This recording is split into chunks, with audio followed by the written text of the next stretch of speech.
Okay, when underwater cameras first came out, which was several years ago, I thought, man, this has really got potential. Especially in our market where you fish a lot of deep water and you fish a lot of fairly clear water. But the problem with them originally was that they came in a case about this big. But every time you drove up to a place like this and you graphed this point and you marked fish and you said, boy, I wonder if those are bass. You thought about getting your camera out, and you did once or twice. And then it started to become kind of cumbersome and a pain in the butt, and it wasn't real user-friendly, and it took up the whole compartment in the boat. And you didn't use it because it just wasn't conducive. It just wasn't easy, practical.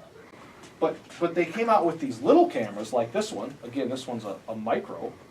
And they're so small that you can literally put them in your pocket, or you can throw them in the glove compartment of your boat, or you can just have it laying on the front deck. And when you don't know what something is, you could just throw it in the water and find out. This is actual footage of a place that I fish all the time that usually has really big smallmouth associated with it, where you catch really big bass.